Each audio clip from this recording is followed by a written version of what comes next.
Halo semuanya, kembali lagi bersama saya Johan di Juna Trading ID. Jadi pada kesempatan video kali ini saya akan coba untuk bahas kembali untuk update dari pergerakan XOUSD. Jadi memang untuk seminggu ini saya jarang update ya untuk di channel Telegram dan juga di YouTube saya karena memang saya masih ada kesibukan lain di luar trading. Ya, jadi untuk minggu depan atau untuk mulai besok ya saya akan coba untuk aktif kembali untuk update di channel Telegram dan juga YouTube saya. Dan kalau saya perhatikan memang untuk mapping di sini, ya untuk mapping yang saya buat atau yang saya update minggu lalu itu masih terpakai atau masih bisa digunakan dengan baik. Karena memang kalau kita perhatikan, mulai dari tanggal 30 Maret ya sampai dengan tanggal 8 April ya, itu CXUSD ini cenderung untuk melakukan gerakan sideways atau bergerak di posisi yang sama. Kalau kita lihat juga di sini, ya kita ada garis trend line yang warna hitam ini nih. Nah, ini XOUSD ini bergerak di bawah garis trend line downtrendnya dia. Dan kalau kita lihat, ya pada tanggal 8 ya, atau lebih tepatnya pada saat sesi New York kemarin, ya jam 8, XOUSD ini breakout dari area downtrendnya dia. Nah, jadi memang di sini tuh kita lihat CXOUSD cenderung downtrend mulai dari tanggal 24 Maret ya di sini. Lalu di sini dia coba untuk nembus di tanggal 30 di tanggal 1 April. Lalu coba lagi tembus di tanggal 5 April yaitu ternyata masih gagal dan berarti kan kalau misalkan harga belum bisa menembus area trendline ya itu artinya dia itu masih downtrend. Nah, tapi beda cerita dengan ini ya pada tanggal 8 jam 8 ya. Itu dia itu tembus ya langsung naik menembus area trendline ini yang artinya XOUSD ini sudah tidak downtrend lagi secara time frame 4 jam. Dan kalau kita lihat juga support dia itu ada di 1930. Ya, jadi di sini ada support dia dan memang support ini juga sudah saya bahas di channel Telegram saya. Ya, walaupun saya nggak update YouTube tapi saya ada update di channel Telegram dan memang sudah saya katakan kalau dia tembus area 1930, 1933 ya, lalu dia naik ke area 1934 itu artinya dia itu akan cenderung untuk melakukan penembusan dari si trendline ini. Dan kalau kita lihat dia juga udah coba beberapa kali untuk menembus area ini sudah satu ya ini satu dua tiga ya ini udah 3 kali dan akhirnya tembus dengan supportnya dia itu ada di area 1915 1918 dan memang kalau kita kalau kalian ada nonton video yang minggu lalu ya jadi saya ada suruh kalian untuk memperhatikan beberapa area di sini ya dari mapping saya itu ada 4 area yang harus diperhatikan.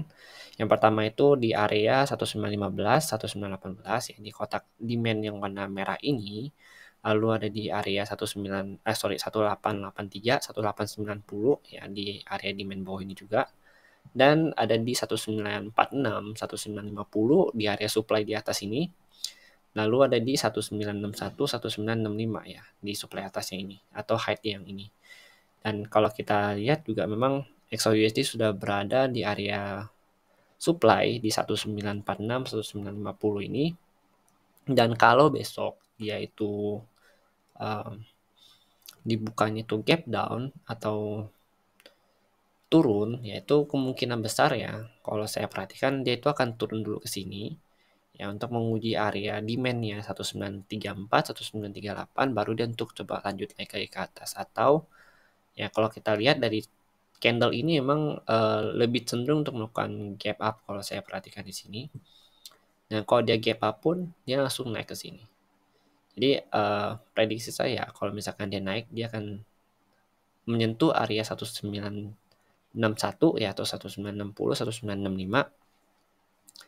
Dan kalau dia turun dia akan menyentuh dulu area demand ini melakukan retest kembali atau dia juga bisa melakukan retest di area trendline yang ini.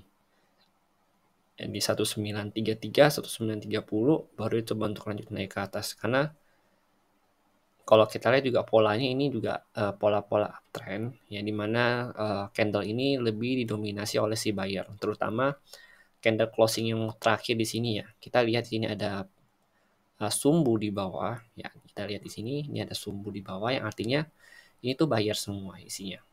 Jadi ya tuh seller udah coba neken di sini ya, si sumbu ini nih. Tapi ternyata si buyer ini lebih kuat dari si seller sehingga harga itu langsung di markup kembali ke atas dan ditutup di area supply-nya di 1946 1950. Dan mungkin dia itu akan agak sedikit sideways ya, agak sedikit sideways di area-area sini ya. Mungkin akan bermain di 1934, 1938 dan 1946 1950 ya. Jadi ada kemungkinan besar dia untuk sideways dulu di area-area sini, baru dia coba untuk menembus naik ke atas. Kalau dia turun pun ya dia akan coba melakukan retest kembali di area 30 ini ya. Karena 30 ini kalau kita perhatikan juga masih berpas-pasan dengan si trendline ini, baru dia coba untuk naik ke atas. Nah, kalau misalkan Senin nanti dia turun, ditutup turun, ya, penembus trendline ini, maka ada potensi dia untuk melakukan retest kembali di area 1920 ya. 1920, lalu untuk demand itu ada di 1915 1918 ini kembali. Oke, jadi emang pandangan saya untuk CXO USD ini lebih cenderung untuk naik ke atas ya, karena juga kalau kita perhatikan dia juga udah breakout dari area trendline-nya ini.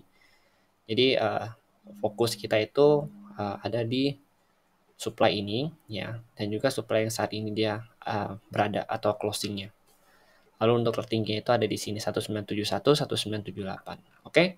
Jadi sekian dulu pembahasan saya untuk CXO USD ini. Nanti untuk lebih lengkapnya akan saya coba update kembali di channel Telegram Juna Trading ID. Jadi bagi kalian yang belum follow channel Telegram saya, bisa follow, link itu ada di deskripsi video ini. Terima kasih dan sampai jumpa pada video berikutnya.